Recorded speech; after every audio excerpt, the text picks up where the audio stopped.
কামটো আমাৰ ভাল হোৱা নাই, আমাক কামটো ভাল হ'ব লাগে মানে যেতিয়ালৈকে পুৰা ফিনিচিং নহয় আমি অপেনিং কৰিব নিদিওঁ আৰু অপেনিঙৰ ডেট একদম উল্লেখ কৰি দিছে, মেনশ্যন কৰি দিছে আৰু ষ্টিকাৰ মাৰি দিছে 8 তাৰিখে আৰু তাত ষ্টিকাৰ মাৰি ষ্টপ কৰি থৈ দিছে। যেতিয়া আমি আহি কালি চাইছোঁ যে অপেনিং হ'ব বুলি শুনিছোঁ দেওবাৰে, তো হোৱা নাই এইটো কাৰণে গতিকে আমি বলো যে বলক চবে চাই আহিম। যেতিয়া চাব আহিছোঁ টাইলছ উঠাই চাইছোঁ উঠি হৈছে, খিৰিকী এটা আছে এনেকুৱা হৈছে, এটা ছাইডত এনেকুৱা হৈছে আৰু পুটিঙৰ একো ফিনিচিঙে নাই, ব্ৰাছত মাৰি দিছে পুটিং, ৰং মাৰি দিলে, ৰং মাৰি একদম ফিনিচিং, কাম একো মানে ক্লিয়াৰে হোৱা নাই আৰু বোলে অপেনিং কৰে। যেতিয়া এতিয়া আমি ক'ব গ'লোঁ মালিক পলাই দিলে, ঠিকাদাৰ পলাই দিলে।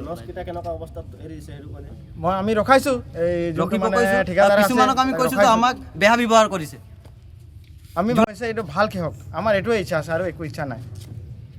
যিজন স্থানীয় বিধায়ক MLA বিধায়ক তেৰছ গোৱালা, তেখেতলৈ কি জনাবা এই মুহূৰ্তত? আমি এইটোৱে জনাম, আমি প্ৰথমে যেতিয়া কৈছিলোঁ কামটো ভাল হ'ব লাগে তো তেতিয়া আমাক কৈছিলে যে ইয়াত অকল বিজেপিৰ মানুহ কাম কৰিব লাগে আৰু বেলেগ মানুহ ইয়াত চাব নোৱাৰে, এই চৰকাৰী চাকৰি থকা মানুহ কাম কৰিব। এতিয়া চাইছোঁ আৰু চাৰ্টিফিকেটে নাই কাম কৰা, ৰং মৰা মানুহজনৰ চাৰ্টিফিকেট নাই, ই অল্ডিং কৰিছে, পুৰা প্ৰথম অল্ডিং কৰিছে, নেক্সট টাইম আহি ইয়াত পুটিং মাৰিছে, তাৰ একো স্বাৰ্থই নাই মানে।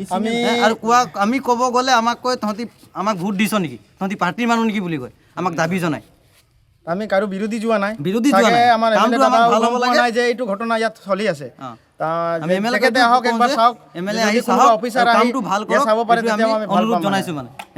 অতি সোনকালে আমাৰ ওচৰত MLA ছাৰ আহক আৰু যে কামখন কেনেকুৱা পৰিস্থিতি চলি আছে এবাৰ চাই যাওক।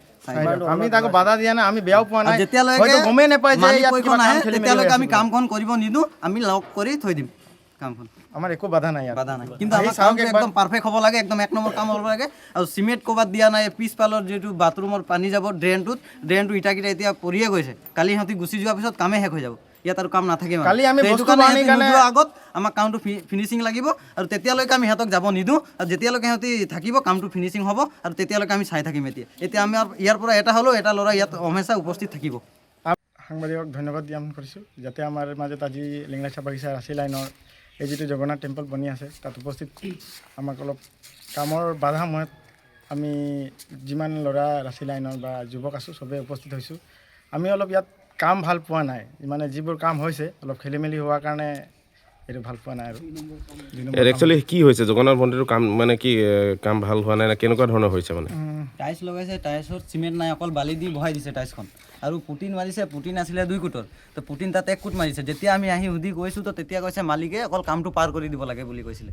আৰু যেতিয়া আমি কওঁ মালিক হ'ল যুগল শৰ্মা আৰু তাৰ ভাগিন হ'ল প্ৰকাশ শৰ্মা, সিহঁতি আহি কামটো চাই, তো তেহঁতক ক'লোঁ আমি যে তহঁতি কামটো ভালকৈ কৰা বুলি কৈছে। আৰু এজনক আমি ক'লোঁ তো সেইটোৱে কাৰোবাক ফোন কৰি কৈছিলে, সিহঁতি আমাক ভাবুকি দিছে যে তহঁতৰ কেছটো ওপৰত গৈছে, SDC অফিচত কেছটো গৈছে বুলি কৈছে। আমি ক'লোঁ কোনে দিছে তাক মাতি দে, তো যোনে কৈছে তাক কোনো চিনিয়ে নাপায়, আমাক উল্টা ভাবুকি দিছে। তাৰ নাম হ'ল কমল কি বুলি কয়, টাইটেলটো নাজানো, কমল দাস। আমাক ফোন কৰি কৈছে এনেকুৱা কথা, তহঁতি আমাক কণ্টেক্টদাৰ লগত বেয়া কৰাইছ বুলি কৈছে। ৰাতিপুৱা উঠাই নাই, ফোন কৰিছে। ডাঙৰ কথা এইটো হ'ল আমি বিচাৰিছিলোঁ প্ৰথমৰ পৰাই যে আমাৰ ৰাচি লাইনৰ বা আমাৰ লেংৰাৰ যিকোনো একজন যুৱকে মানে আমাৰ এই কামটো চোৱা চিতা কৰাৰ কাৰণে ছুপাৰভাইজাৰ হিচাপত বস্তুটো কেলৈ লৈ যোৱা নাই, কিন্তু এনে লৈ গৈছে যেনে কাম শেষ হৈ গ'ল। তো কাম শেষ হৈ গ'ল মানে কামেই শেষ হোৱা নাই, আমি কালি ৰাতি আহি গম পাইছোঁ যে ইয়াত কাম শেষ হোৱা নাই। সেইটো কাৰণে আমি অনুৰোধ জনাইছোঁ MLA দাদা আহি চাওক একবাৰ যে আমাৰ ইয়াত কি কাম খেলি মেলি হৈ আছে, এইটোৱেই অনুৰোধ।